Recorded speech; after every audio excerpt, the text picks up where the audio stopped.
안녕하세요. 부모님께 효도하기 참 어렵다고 생각하는 여자입니다.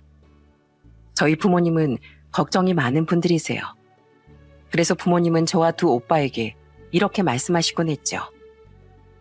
돈이나 선물 이런 거 우린 다 필요 없다. 돈이야 먹고 살 만큼은 있고 갖고 싶은 게 있으면 우리 돈으로 사면 되지. 우리가 원하는 건 딱 하나야. 너희들이 너희들 인생만 잘 사는 거. 더도 말고 덜도 말고 딱 남들처럼 평범하게 물 흐르듯이 말이다. 그래서 우리한테 걱정 안 끼쳐주는 게 너희가 우리한테 해줄 수 있는 최고의 효도야. 그런데 부모님이 원하시는 그 효도를 쭉 이어간다는 게 생각보다 참 어렵더군요. 부모님께 걱정 끼치지 않고 남들 사는 것처럼 평범하게 잘 사는 것이 말입니다. 산다는 게 언제나 생각처럼 흘러가진 않는 법이니까요. 저는 얼마 전에도 부모님을 속상하게 만드는 불효를 저지르게 됐어요. 그건 바로 제 결혼과 관련된 문제였죠. 그런데 그때 일로 인해 저희 부모님은 생각을 조금 바꾸셨는데요. 당시의 사연에 대해 지금부터 여러분께 이야기를 들려드리고자 합니다. 저희 부모님이 걱정이 많아지게 된 건 그만큼 고된 인생을 살아오셨기 때문입니다. 저희 아빠는 속된 말로 첩의 자식이었다고 해요. 그러니까 본 부인이 있는데도 할아버지라는 사람이 아빠의 어머니인 저희 할머니를 집에 또 들인 거죠. 할머니는 아빠가 7살 때 돌아가셨고 할아버지는 아빠에게 무관심하셨다는군요. 아빠는 할아버지를 제외한 모든 가족과 심지어 동네 사람들에게까지 항상 손가락질을 받으셨다고 말하셨습니다. 눈 뜨는 게 매일같이 고역이었지. 심지어 학교 애들도 학교 선생님들까지 날 곱지 않은 시선으로 봤으니 말이야. 아빠는 결국 17살 때 학교고 뭐고 도망치듯 그 집을 나왔다고 했습니다.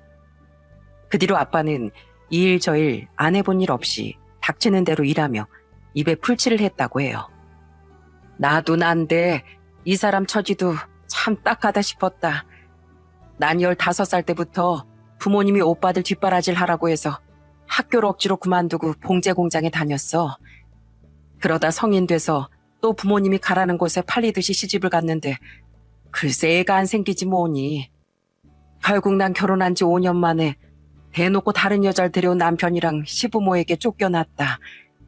나중에 너랑 네 오빠들을 순풍순풍 잘 나온 걸 보면 문제는 분명 그놈이었는데 당시엔 애가 안 생기면 무조건 여자 탓을 하는 사람이 많았지. 친정에선 창피하다며 집에 얼씬도 말라기에 난 혼자 식당 일을 하며 힘들게 살았어. 그러다 시장 상인분들 소개로 근처 공장에서 일하던 네 아빠를 소개받은 거야. 그렇게 두 분은 서로를 만나 드디어 늦은 행복을 찾으셨다고 합니다. 하지만 결혼 후에도 두 분의 삶이 결코 순탄치 않았어요.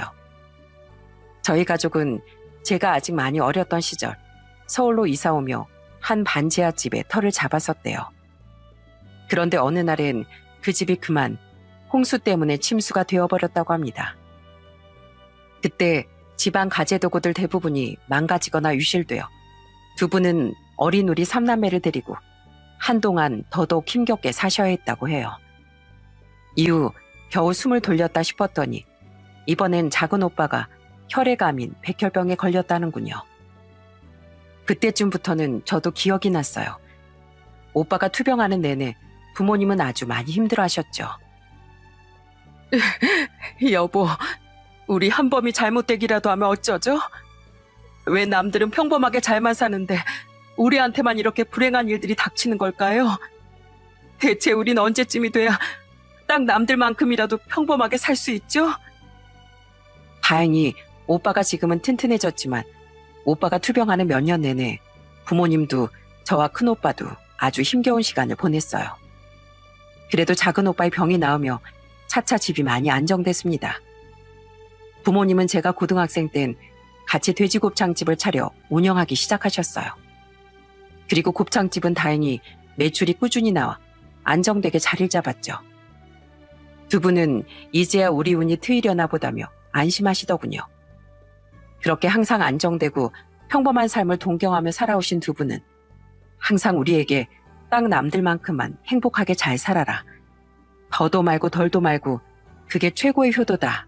라고 말씀하신 거예요. 두 분이 생각하기에 그것이 바로 자식들이 가장 행복해질 수 있는 길이라고 믿으신 겁니다. 공부해서 좋은 대학 가야 해. 그래야 너희들은 평생 돈벌이 걱정하고 사니 아빠, 엄마랑 다르게 살 수 있어. 꼭 대학 나와서 안정적인 직장을 얻어야 한다. 두 분은 무조건 대학을 나와 크고 안정적인 직장을 들어가는 게 인생 성공이라고 생각하셨습니다. 저는 부모님이 살아온 인생을 떠올리면 너무 가슴이 아팠어요. 때문에 두 분 속을 썩이지 않기 위해서라도 정말 열심히 공부했습니다. 그리고 그건 제 두 오빠도 마찬가지였어요. 그렇게 우리 삼남매는 대학을 졸업했고 각자의 직장에 들어갔죠. 특히 삼남매 중 가장 공부를 잘했던 전 서울에서 알아주는 대학을 졸업한 후 당당히 대기업에 입사했습니다. 민선이뿐만 아니라 우리 너희 셋 모두 정말 자랑스럽다. 앞으로도 더도 말고 덜도 말고 딱 남들 다 누리는 것만 누리며 행복하게 살려무나. 결혼도 하고 애도 낳아서 집도 차츰 늘려가면서 말이야. 너희만 그렇게 잘 살아준다면 우리는 아무것도 바랄 게 없다. 그런데 시간이 흐르며 부모님의 바람과 달리 오빠들에게 자꾸 잡음이 생기더군요. 일찍 결혼을 했던 큰오빠는 무려 결혼과 이혼을 2번씩이나 했어요. 첫 결혼 땐 아이 없이 성격 차이로 이혼했고 두 번째 결혼 땐 새 올케 언니의 사치가 원인이었죠. 그 결과 큰오빠는 아들 하나를 혼자 키우며 싱글 대디의 삶에 접어들었어요. 에휴, 어떻게 이혼을 한 번도 아니고 2번이나 하니. 남자 혼자 애를 키우는 건 또 얼마나 힘들 거야. 정말 너무 속이 상하는구나. 차라리 우리 집으로 들어와. 그럼 애 키우는 거라도 우리가 도와줄 수 있잖아. 아니에요. 집에 한범이도 민선이도 다 같이 사는데 민폐예요. 그리고 저 우리 아들 혼자서 잘 키워낼 수 있어요. 걱정 마세요, 어머니, 아버지. 두 분이 원하시는 대로 잘 사는 모습 못 보여드려서 죄송해요. 하지만 저 어차피 집사람이랑 자주 다투고 살았던지라 이혼했어도 별로 안 힘들어요. 배신감은 좀 있지만 후련하기도 하고요. 결혼을 2번이나 해봤으니 앞으로는 저 우리 아들만 보고 살 거예요. 이것도 나름의 행복 아니겠어요? 오빠는 부모님께 이렇게 말했지만 부모님은 오빠만 생각하면 한숨을 쉬며 걱정하셨습니다. 오빠는 자신은 괜찮은데 괜히 부모님께 불효를 한 것 같다며 항상 마음 불편해했죠. 그리고 작은 오빠는 다른 의미로 부모님께 골칫거리였어요. 이놈아, 아예 얼른 취업하고 돈 모아서 결혼해야지. 언제까지 갑자기 무슨 시에 꽂혀서 뜬구름 잡는 소리만 해대고 살 거야? 말씀드렸잖아요, 어머니, 아버지. 전 꼭 시인이 될 거예요. 사람들 마음을 울리는 깊이 있는 시인이요. 두고 보세요. 오빠는 첫 회사가 문을 닫으며 백수가 되었습니다. 그런데 그때 한창 독서 모임을 나가더니 시인이라는 배고픈 직업에 대한 꿈이 생겼더라고요. 그러면서 갑자기 하라는 취업은 안 하고 시를 쓰기 시작한 겁니다. 그나마 본인 생활비는 편의점 아르바이트 등을 하며 벌어서 썼는데 그 돈으로 오빠는 취업 준비인커녕 전국 방방곡곡 여행을 다녔어요. 영감을 얻어야 한다며 말이죠. 하지만 오빠는 그 긴 시간 동안 한 번도 공모전 같은 곳에 당선되지 못하더군요. 오빠, 물론 문학의 정답은 없지만 이 정도면 오빠는 시에 소질이 없는 거 아닐까? 이제 그만 시는 취미로 쓰고 취업 좀 해. 우리 부모님 오빠 때문에 애간장이 다 녹으시겠어. 나도 부모님께는 죄송해. 근데 꼭 취업해서 돈만 벌고 사는 게 행복은 아니잖아. 시 쓰는 건 내 행복 그 자체야. 소질이 없을 수 있지만 그래도 꾸준히 쓰고 노력하면 분명 세상이 날 알아줄 거야. 부모님은 그런 오빠를 보며 땅이 꺼질 듯 한숨만 쉬셨습니다. 저는 오빠들을 좋아했지만 부모님이 너무 안쓰러웠어요. 민선이 너라도 그 좋은 회사 잘 다니고 있어서 다행이구나. 부디 이대로 무사히 결혼해서 자식도 낳고 행복하게 살아다오. 나랑 네 엄만 네 오빠들과 달리 네 걱정은 정말 하나도 안 한다. 널 보면서 우리가 그나마 안심하고 살아. 저는 부모님께 효도하기 위해서라도 오빠들과 달리 아주 평범한 삶을 살고 싶었습니다. 그런데 솔직히 결혼이라는 게 마냥 쉽진 않았어요. 아무래도 월급 많이 받는 대기업이다 보니 저는 회사 일이 많고 바쁜 편이었거든요. 괜히 조건 따지며 소개팅 하기도 싫고 회사에서 눈 맞을 일도 없었다 보니 결혼은커녕 연애 자체가 쉽지 않았죠. 그러다 저는 나이 38에 생각지도 못한 고백을 받게 됐어요. 저기 민선아, 정말 오래 고민하다 말하는 건데 나 너 정말 좋아해. 나 대학 다닐 때도 너 좋아했었고 대학 동기 모임에 다시 나오면서 널 다시 만났을 때 그때부터 5년 동안 또 널 짝사랑했어. 그 사람은 바로 저보다 2살 많았던 대학 동기 오빠였습니다. 정한이 오빠는 삼수 끝에 저희 대학에 들어온 사람이었어요. 사는 게 바빠 모임에 나오지 못하다가 다시 모임에 나온 그날 오빠는 다시 제게 반했다는군요. 오빠는 놀라서 눈을 동그랗게 뜬 저에게 새빨개진 얼굴로 말을 이었어요. 나 진짜 5년 동안 너 때문에 다른 여잔 쳐다도 안 봤어. 근데 고백하려고 해도 너무 어렵더라. 대기업 다니는 너랑 다르게 난 고작 중견기업 다니고 똑똑한 데다 성격도 좋은 네 주위에 멋진 남자들이 얼마나 많을까 싶어서 말이야. 근데 고백 한 번도 못 해보고 짝사랑을 끝내버리기 싫어서 이렇게 용기 낸 거야. 민선아, 나 정말 잘할 테니까 나랑 한 번만 만나주지 않을래? 그렇게 우린 만남을 시작하게 됐어요. 그 전까진 이성적 호감은 없었지만 적어도 인간적으로 참 착하고 좋은 사람이라고 생각했었거든요. 게다가 요즘 세상에 무려 5년을 짝사랑한 그 순수함이 멋지다고 느껴졌어요. 이후 만나보니 제게 너무 잘하는 모습에 저도 마음이 활짝 열렸죠. 그리고 만난 지 1년 뒤 오빠의 청혼으로 인해 우린 결혼을 약속하게 됐어요. 아이고, 어서 와. 자네가 우리 민선이한테 그렇게 잘해준다며? 고마워. 앞으로도 우리 딸 잘 부탁하네. 첫 인사를 드린 날 저희 부모님은 좋아서 어쩔 줄을 모르셨습니다. 막내인 저까지 통결혼을 하지 않아 점차 걱정을 하고 계셨거든요. 이후 우린 예비 시댁으로도 첫 인사를 갔는데 솔직히 넉넉한 형편은 아니었던 저희 집과 달리 예비 시댁은 부자까지는 아니어도 중산층 집안이었어요. 아직 가게를 운영하던 저희 부모님과 달리 예비 시아버지는 평생 좋은 직장을 다니다 퇴직 후 취미생활을 즐기며 살고 계셨고 예비 시모는 평생 집에서 우아하게 살아온 분이셨죠. 부모님이 돼지곱창집을 운영하신다고? 네, 단골분들이 꽤 있으셔서 아직까지 별다른 어려움 없이 장사하고 계세요. 솔직히 인사를 드리기 전 걱정을 했었습니다.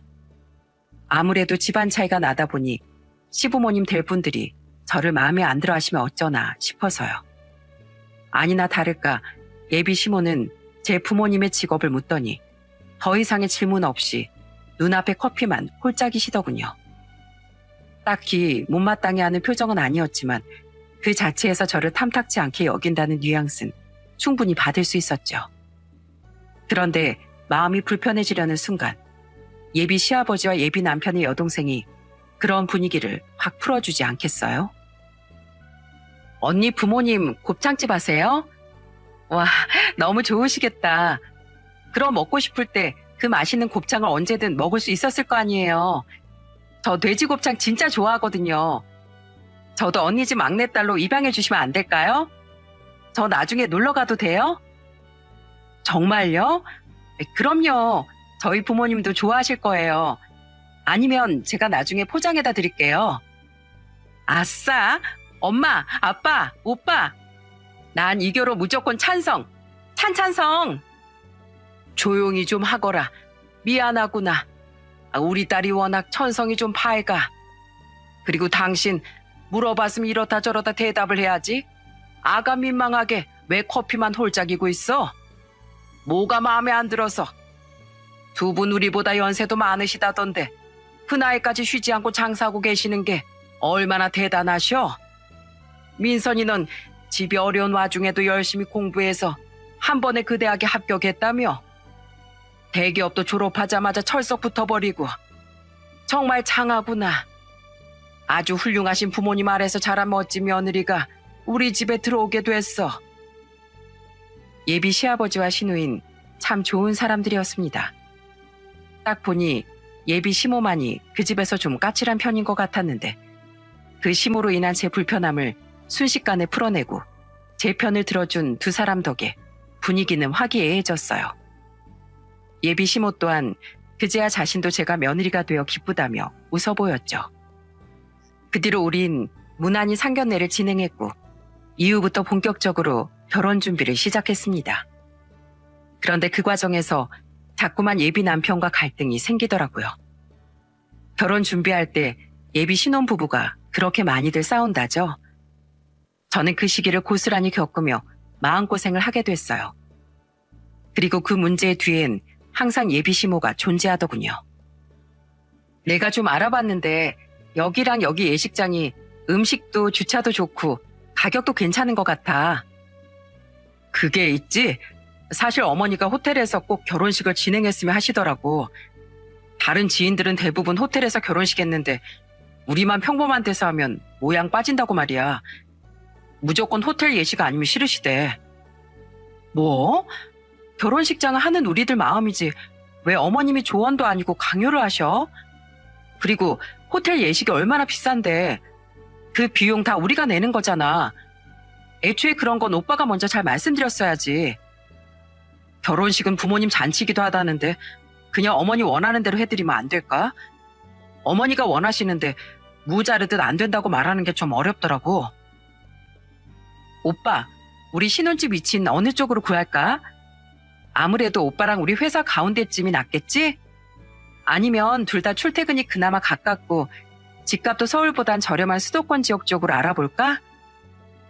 그게 사실 어머니가 지금 우리 가족 사는 집 근처에 신혼집을 얻었으면 하시더라고. 그럼 가족끼리 서로 만나고 살기도 편하지 않냐면서 말이야. 또 어머님이야? 오빠 생각은 없어? 그리고 거긴 우리 회사에서 너무 멀잖아. 친정에선 더더욱 멀고 너무 내 입장은 생각 안 해주는 거 아니야? 오빠는 왜 내 입장은 생각도 안 하고 나한테 어머니 말씀을 생각 없이 전달만 해. 아니 그래도 같은 서울 내인데 상관없지 않을까 싶어서. 그리고 우리 부모님이 신혼집에 돈도 3억이나 보태주시는데 그 돈이 한두 푼도 아니고 그 정도는 좀 들어드려도 되지 않을까? 난 괜찮다는 거 오빠가 아버님이 준다는데 왜 안 받냐면서 꾸역꾸역 돈 받아오는 거잖아, 그 돈. 그리고 거기엔 오빠랑 나랑 모은 돈도 보태는데 내가 무슨 팔려가? 그럴 거면 나 그 도움 안 받아. 내가 행복하려고 하는 결혼인데 왜 결혼과 동시에 내가 더 힘들어져야 돼? 알았어. 어머니랑 다시 얘기해볼게. 결혼식장부터 신혼집 위치, 상견례 후 미리 서로 적응하자며 한 달에 한 번씩 집으로 오라던 요구 등등. 예비 남편은 무슨 우체부처럼 시모의 전원을 제게 전하기 바빴어요. 결혼식장이야 현실적인 금전적 문제 때문에 적당한 곳으로 타협할 수 있었는데 신혼집 문제는 정말 곤란하더군요. 게다가 초대받아서 예비 시댁에 가면 예비 시모는 늘 제게 설거지나 요리, 하다못해 과일 깎기라도 못 시켜서 안달이었어요. 그렇게 자꾸 부려먹을 거면 왜 아가를 초대해? 이리 와라 민선아. 손님이 무슨 일을 하니? 여기 와서 앉아. 내가 뭘 일을 시켜요. 그냥 시집 오기 전에 미리미리 며느리 교육 시켜주려는 거지. 이미 한 가족이나 마찬가지인데 무슨 손님이에요. 결혼식을 안 올렸는데 당연히 손님이지. 그리고 결혼해도 누가 애들이 이렇게 자주 불러? 요즘엔 세상이 달라졌어. 세상이. 맞아 엄마. 나중에 난 결혼하면 엄마 같은 시어머니 생길까 봐 벌써 무섭다. 대체 왜 그래? 그리고 오빠, 세연이야 거절하기 힘들어서 이렇게 온다지만 애초에 엄마가 불러도 오빠가 미리미리 막아줘야지. 답답하다 진짜. 왜? 어차피 가족들 사이인데 미리미리 친해지면 좋지. 그리고 시어머니랑 며느리가 같이 집안일 하는 모습이 얼마나 아름다워. 어차피 예비 시모가 제게 일을 시키려고 해도 예비 시아버지와 시누이가 먼저 나서줬기에 몸은 힘들지 않았습니다. 때문에 좀 불편하더라도 거절할 수 있었지만 우선은 몇 번 예비 시모의 초대에 응했던 거죠. 하지만 이 결혼이 정말 맞는 건지에 대한 의구심은 자꾸 제 안에 쌓여갔어요. 예비 시모도 불편했지만 원래는 안 그러던 사람이 결혼할 때가 되니 효자가 된 건지 자꾸만 예비 시모의 의견을 전달하던 예비 남편에게 너무 실망스러웠거든요. 그뿐 아니라 은근히 자신의 집에서 3억이나 해주는 걸 빌미로 제가 지고 들어가는 게 맞다는 뉘앙스를 풍기기도 하고 며느린 시댁에서 당연히 일하는 사람이라는 생각을 하는 것 같아 더더욱 말이죠. 난 결혼 준비를 시작한 후로 오빠가 아니라 어머님이랑 결혼하는 느낌이야. 오빠가 계속 이런 식이면 난 이 결혼 진지하게 다시 생각해 봐야 할 것 같아. 이대로는 안 되겠다 싶어 저는 예비 남편에게 진지하게 제가 느낀 문제점들을 이야기했습니다. 그러자 그제야 예비 남편은 자신이 다 고치겠다며 싹싹 빌더라고요.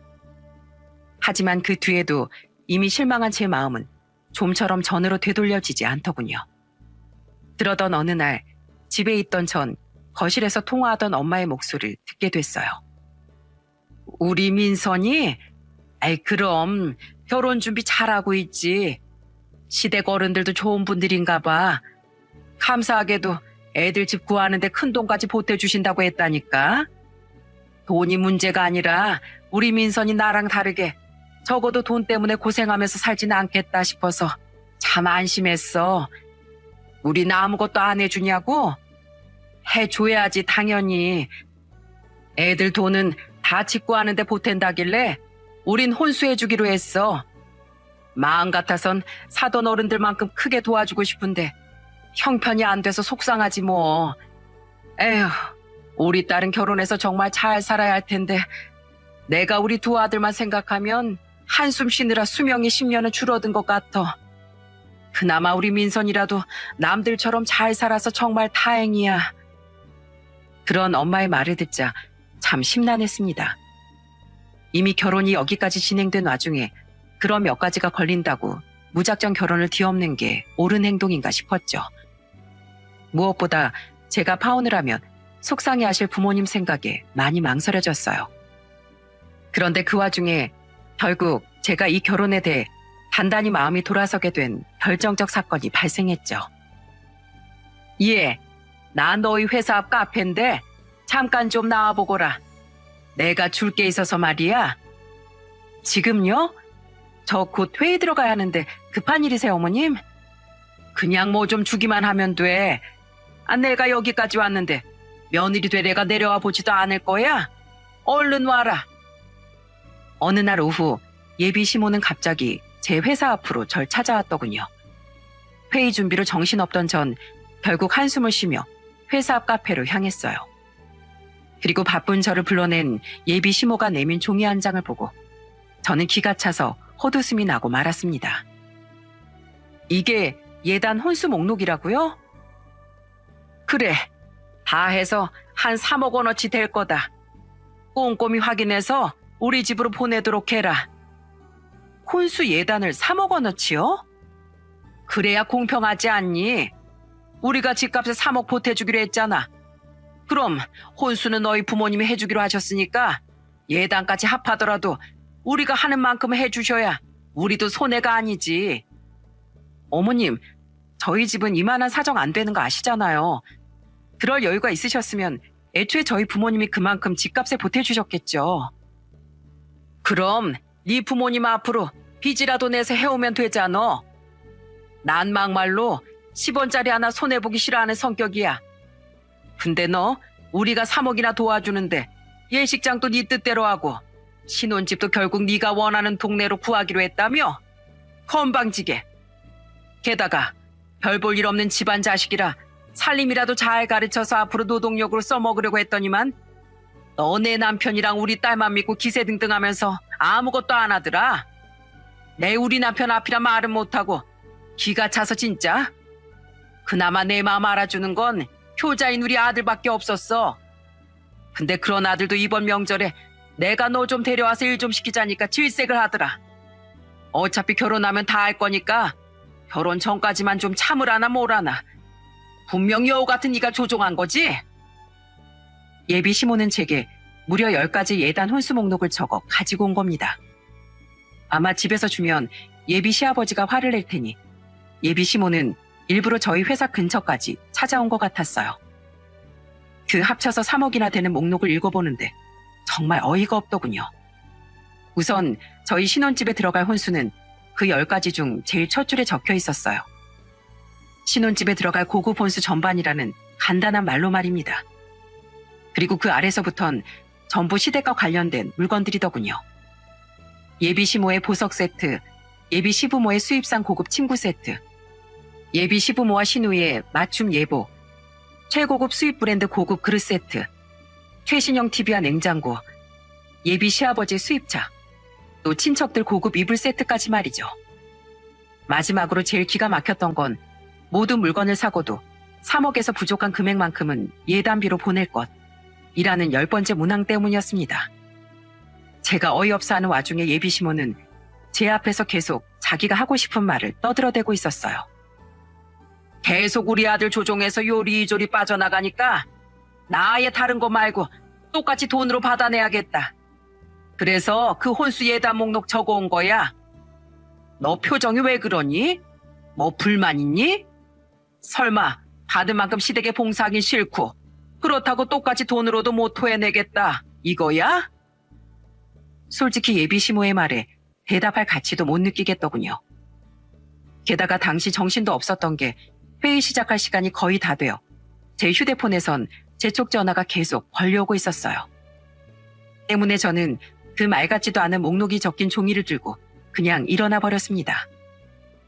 어머님, 우선 알겠어요. 제가 지금 빨리 회의 들어가 봐야 해서요. 죄송한데 먼저 가보겠습니다. 너 알았다고 한 거다. 다 구하느라 늦게 보내지 말고 사는 대로 하나씩 우리 집으로 다 보내. 기다린다 그럼. 제가 별말 없이 알았다고 하자 그제야 예비 시모는 얼굴에 화색이 돌더군요. 제가 사무실로 올라가며 손으로 구겨버린 게 그 종이뿐 아니라 결혼에 대한 마음 그 자체임은 꿈에도 모르고 말이죠. 그날 복잡한 심경으로 회의를 끝낸 전 퇴근길에 예비 남편에게 전화를 걸었습니다. 이 결혼은 못하겠다고 마음먹었으니 예비 남편에게 파혼 이야기를 꺼내려고 말이죠. 그런데 그날 예비 시모가 찾아온 이야기부터 꺼낸 제게 그놈이 이런 말을 하더라고요. 어머니가 그러셨단 말이야? 그런데 민선아, 너도 이제 우리 어머니 성격 좀 파악하지 않았어? 난 너랑 너무 결혼하고 싶은데 자꾸 이렇게 잡음 일어나는 건 힘들어.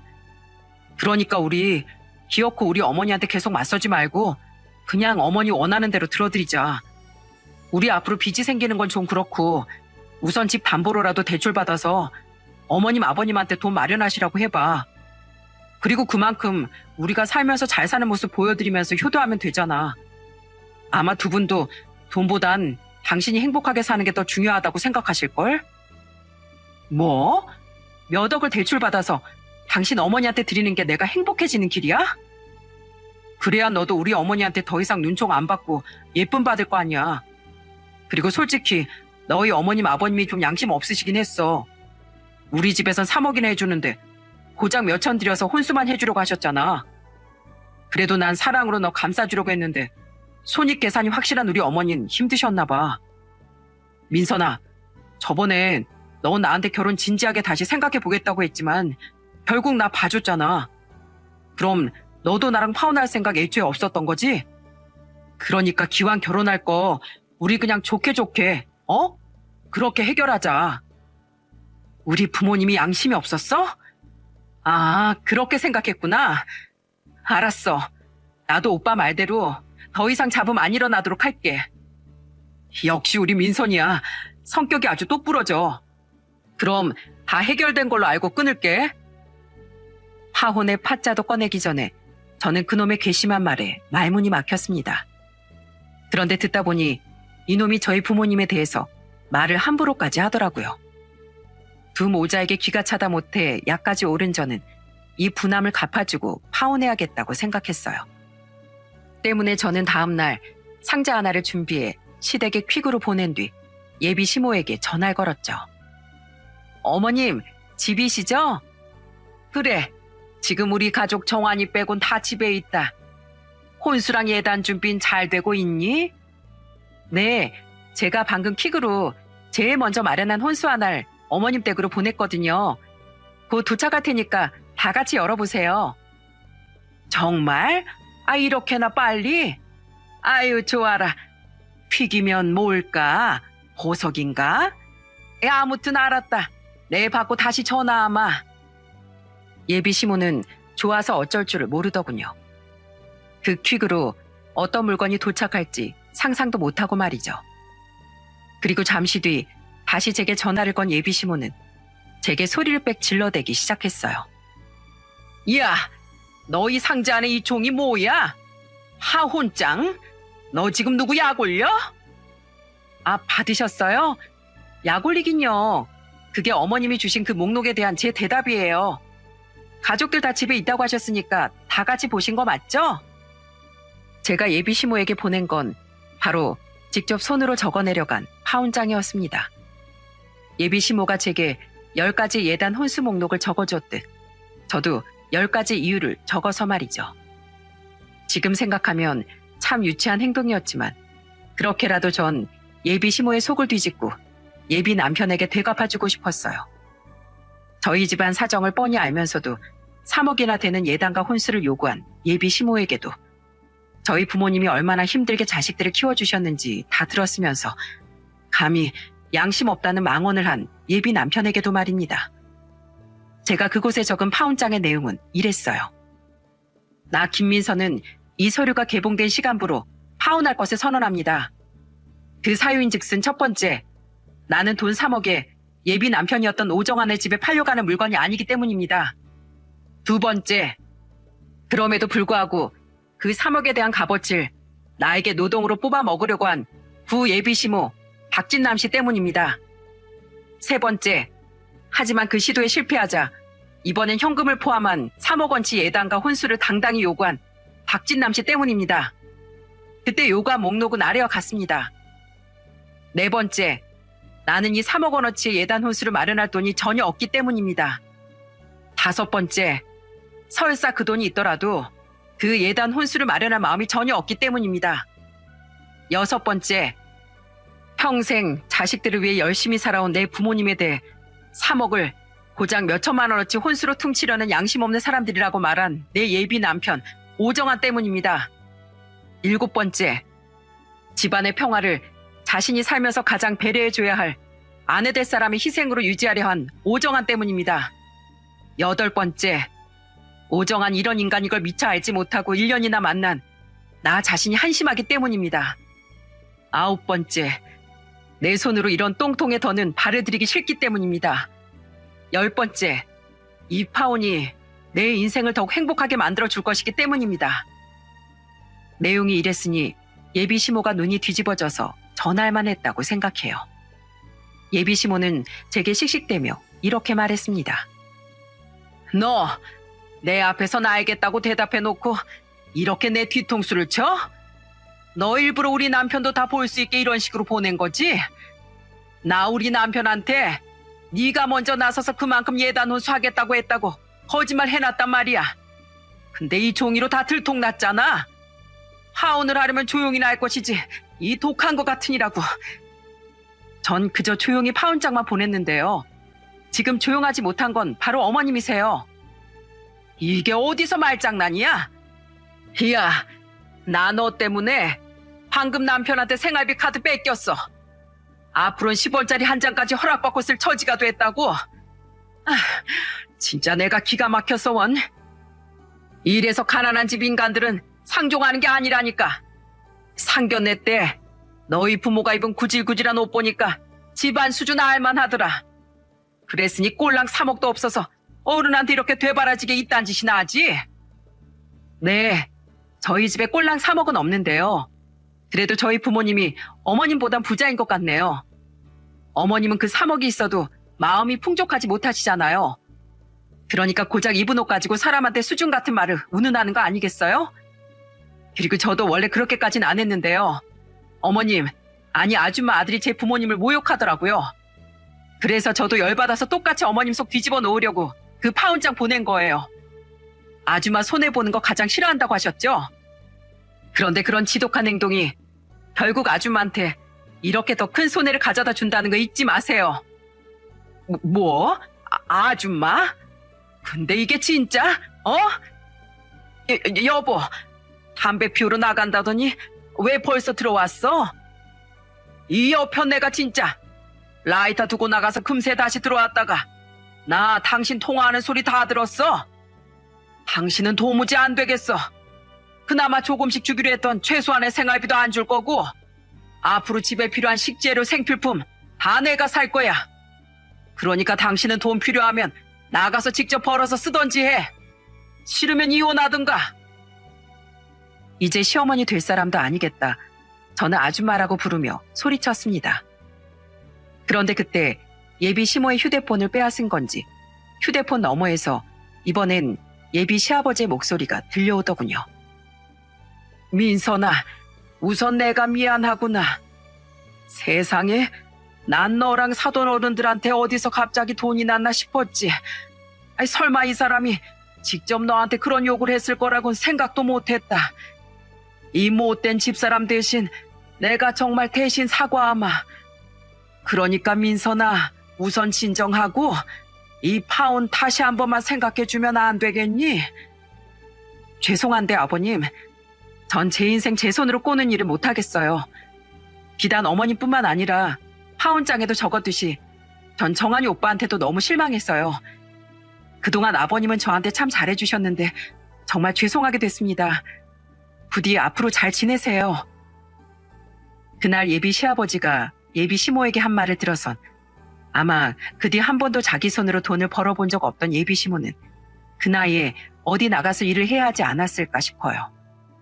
아니면 예비 시아버지 눈치를 보며 조금씩 생활비를 받았으며 살던가 말이죠.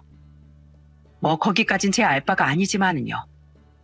그리고 잠시 뒤 자신의 가족에게 연락을 받은 건지 이번엔 예비 남편이 제게 전화를 걸었더군요. 민선아, 이게 다 무슨 일이야? 나 방금 동생한테 전화 받았어. 파혼이라니. 너 저번에 분명 내가 말했잖아. 더 이상 잡음 일어나지 않게 하겠다고. 아예 이 결혼 자체를 싹 정리해서 잡음 다 없애버렸잖아. 뭐가 문제야? 민선아, 너 진짜 이럴 거야? 너희 부모님이 얼마나 속상해 하시겠어.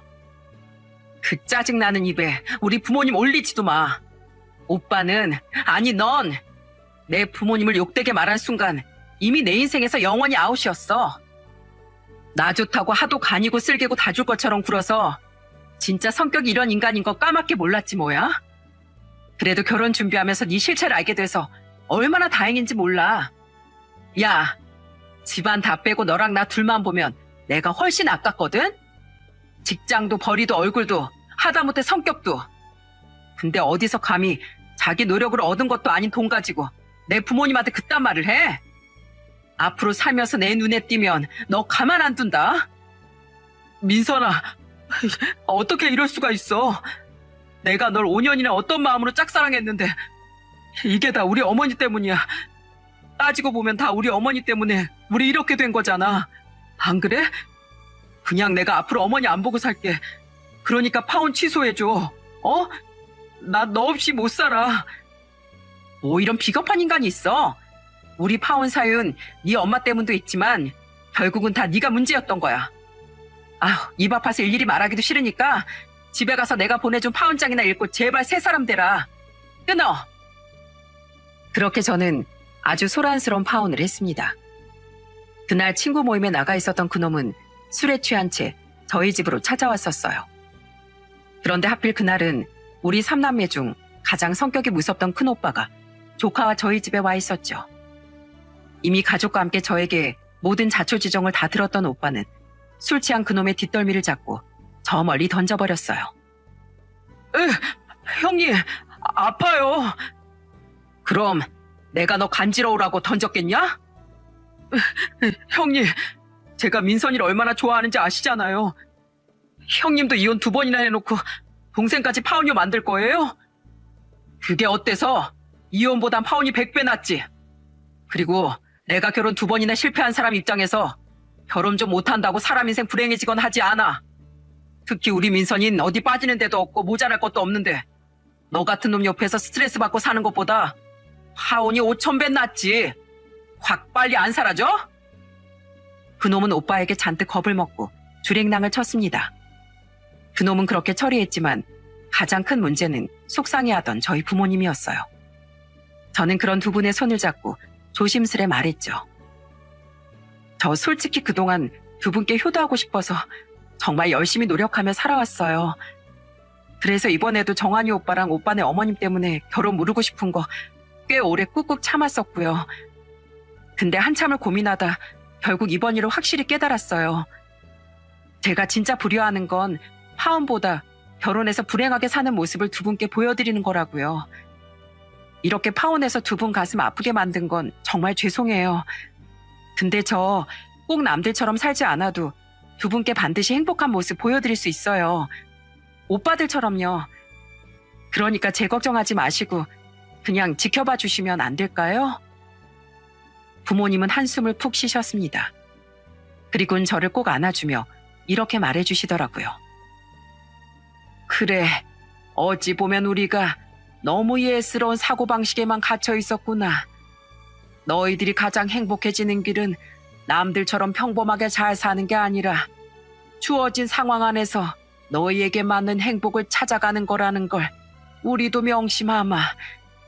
더는 우리 욕심에 맞춰 너희를 괜히 죄송스러워하는 자식으로 만들지 않으마. 미안하다. 부모님의 말에 뒤에 서 있던 두 오빤 어깨를 으쓱하며 웃어 보였어요. 물론 여전히 부모님은 우리 삼남매 걱정을 하며 살아가시겠지만 적어도 그때부터 부모님은 조금은 다른 관점으로 자식들의 인생을 바라봐 주시기로 한 거죠. 그 후 한동안 예비 남편은 저희 회사와 집 근처로 저를 찾아왔었어요. 제가 전화는 진즉에 차단해버렸었거든요. 하지만 제가 보이는 족족 상대도 안 하고 경찰에 신고부터 해버리자 결국 예비 남편은 제 눈앞에서 완전히 모습을 감추더라고요. 파혼 후 저는 예비 시누이에게도 사과 전화를 받았습니다. 그리고 그때 예비 시누이에게서 저는 완전히 틀어진 두 모자의 이야기를 들었어요. 지금 그 둘이 완전 가관이에요. 무슨 원수진 사람들처럼 둘이 평소에 눈도 안 마주쳐요. 이게 다 어머니 때문이네. 애초에 네가 잘했네, 내가 잘했네 하면서 아주 난리도 아니에요. 아빠는 둘 다 꼴 보기 싫다고 소리치셔서 두 사람 다 아빠 있을 땐 찍소리도 못하고 방에만 있어요. 우리 엄마 평소에도 주위 사람들한테 계산적으로 굴고 다녀서 문제 많았거든요. 결국엔 또 이 사달을 냈네요. 평소 엄마랑 죽이 잘 맞던 오빠도 자업자득이죠 뭐. 아무튼 정말 미안했어요 언니. 비록 우리 인연은 여기서 끝이지만 어디서든 잘 지내세요. 그렇게 우여곡절 끝에 비로소 제 파혼은 마무리됐습니다. 그 뒤 저는 여전히 대학 동기 모임에 나갔지만 2년이 흐른 지금까지 전 예비 남편은 모임의 얼굴도 못 내밀고 있어요. 저와 친했던 동기 한 명이 동기들 사이에 소문을 쫙 퍼뜨려버렸거든요. 최근 모임에 나갔다가 얘기로 그놈은 학교 선배와 후배들 몇몇에게 여자를 소개시켜 달라고 했다가 모두 거절을 당한 모양이더라고요. 그 조건이 나이는 30대 초반 이하에 직업은 대기업 직원 이상이어야 한다는 허튼 소리를 했으니 말이죠. 나이 많은 여자를 만나보니 너무 계산적이고 또 자기가 만났던 여자 급이 있으니 직업은 좋아야 된다며 말입니다. 어떤 어리고 능력 있는 여자가 자신보다 능력도 없고 나이는 이미 40이 훨씬 넘은 남자를 만나나요? 저와 결혼하려고 하던 사람이 그러고 다닌다고 생각하면 너무 창피해. 전 앞으론 그놈은 생각도 안 하고 그놈 집이 있던 쪽으론 침도 안 뱉으면서 살 생각이에요. 제가 파혼한 이후 부모님이 저희 삼남매에게 하는 말씀이 조금 바뀌었어요. 너희들만 잘 살면 그게 바로 효도다. 남들처럼은 안 살아도 돼. 어차피 요즘은 개성시대 아니냐. 다만 이 세상 보란 듯이 하고 싶은 거 마음껏 하면서 행복하게만 살아다오. 결혼이야 뭐 질질 끌며 불행하게 사는 것보다 안 하는 게 더 행복할 수도 있지. 저희 큰오빤 이번에 다니던 회사를 그만두고 더 높은 연봉을 받으며 작은 회사 이사로 이직을 했습니다. 저도 얼마 전 능력을 인정받아 승진을 했죠. 이렇게 우리 남들처럼 평범하게 결혼하고 아이 낳으며 살고 있진 않지만 나름대로 승승장구하며 안정적으로 살고 있어요. 돈 걱정 없고 부모님 건강하시며 취미생활도 마음껏 즐기고 사니 이게 바로 행복이라고 생각합니다. 전 앞으로 부모님께 효도하기 위해서라도 비록 남들과는 조금 다른 길을 걸어갈지언정 더 행복하게 살기 위해 노력할 거예요. 아, 작은 오빠의 소식을 빼먹었는데 요즘 부모님은 작은 오빠만 보면 웃음꽃이 피십니다. 어머님, 아버님, 예쁜 며느리 왔어요. 아이고, 우리 며느리 왔구나. 어서 와라, 어서. 오느라 힘들었지? 요즘 입덧은 좀 가라앉았다며? 그래서 너 좋아하는 거 잔뜩 해놨으니까 많이 먹고 싸가지고도 가. 아유, 이 복덩이. 그건 바로 또 시를 쓴다고 바닷가로 여행을 떠났던 작은 오빠가 거기서 묵었던 게스트하우스에서 만난 세연이와 결혼을 했기 때문이에요. 작은 오빠는 자신의 시를 멋지다고 해준 유일한 사람인 세연이를 위해서라면 기꺼이 시를 포기하고 한 집안의 가장이 되고 싶다고 하더라고요. 그리고 정말로 작은 오빠는 시는 취미로 잠시 미뤄둔 채 지금은 열심히 도배 기술을 배워 일을 다니고 있답니다. 세연이를 만나 가정을 꾸리는 게 자신이 두 번째로 찾은 행복으로의 길이라며 말입니다. 가장 부모님 속을 썩였던 작은 오빠가 지금은 그렇게 철이 들고 예비 애아빠까지 된 걸 보면 세상 일은 역시 어떻게 될지 모른다고 생각되더라고요. 부디 지금처럼 저는 두 오빠도 오래오래 행복하고 특히 부모님이 오래도록 건강하시길 바라고 있어요. 부모님도 저도 한때는 행복과 효도에 대한 조금은 틀에 박힌 인식을 가지고 살았습니다. 힘들게 살아오신 부모님은 무조건 남들처럼 튀지 않고 평범하게 살아가는 게 행복이니 자식들이 꼭 그렇게 살길 바라셨어요. 저는 그런 부모님의 바람을 고스란히 채워드리는 게 효도라고 믿었고요. 하지만 큰일을 한번 겪고 나보니 저희 부모님은 비록 남들과 다르게 살지언정 자신만의 행복을 찾아 나가는 것이 자식이 진정으로 행복해지는 길임을, 저는 내가 그렇게 행복해지는 게 부모님을 위한 진정한 효도임을 깨달은 겁니다. 물론 부모님께 선물도 드리고 여행도 모시고 가는 것도 효도이지만 진정한 의미에선 그렇다는 거죠. 그리고 우리의 깨달음에 대한 이야기를 전하고 싶어 저는 이 사연을 보내게 됐어요. 제 썩 훌륭하지 않은 글솜씨가 부디 이 사연에 메시지를 잘 담았으면 좋겠네요. 그럼 전 이만 여기서 제 이야기를 마치겠습니다. 모두 유독 무더웠던 이번 여름 잘 마무리하시고 행복하시길 바랍니다. 감사합니다.